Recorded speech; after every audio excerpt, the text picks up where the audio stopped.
ಇನ್ಮುಂದೆ vehicle loan ಮುಗಿದ ಬಳಿಕ ಸಾಲ ನೀಡಿದ ಸಂಸ್ಥೆಯ ಹೆಸರು ತೆಗೆಯಲು ಪದೇ ಪದೇ ಬ್ಯಾಂಕ್ ಮತ್ತು ಆರ್ಟಿಒ ಕಚೇರಿಗೆ ತೆರಳಬೇಕಾಗಿಲ್ಲ.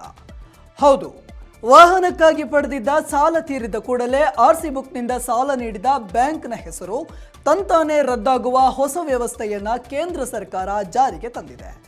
ಕೇಂದ್ರ ರಸ್ತೆ ಸಾರಿಗೆ ಸಚಿವಾಲಯ ಪರಿಚಯಿಸಿರುವ ಈ ಹೊಸ ವ್ಯವಸ್ಥೆ ಮಾರ್ಚ್ 1ರಿಂದಲೇ ಅನುಷ್ಠಾನಕ್ಕೆ ಬಂದಿದ್ದು, ಆರಂಭದಲ್ಲಿ SBI ಇದನ್ನು ಜಾರಿಗೆಗೊಳಿಸಲಿದೆ.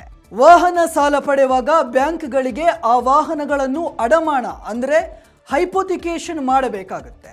ಇದೊಂದು ಕಾನೂನು ಪ್ರಕ್ರಿಯೆಯಾಗಿದ್ದು, ಈ ವೇಳೆ ವಾಹನದ RCಯಲ್ಲಿ ಬ್ಯಾಂಕ್ ಹೆಸರು ಕೂಡ ಸೇರ್ಪಡೆಯಾಗುತ್ತೆ. ಒಮ್ಮೆ ಸಾಲ ತೀರಿಸಿದ ಬಳಿಕ RCಯಿಂದ ಸಾಲದಾತರ ಹೆಸರು ತೆಗೆದುಹಾಕಬೇಕಾಗುತ್ತೆ. ಇದಕ್ಕಾಗಿ ಬ್ಯಾಂಕ್ನಿಂದ NOC ಪಡೆದುಕೊಂಡು ಪದೇ ಪದೇ RTOಗೆ ಅಲೆದಾಡಬೇಕಾಗಿತ್ತು.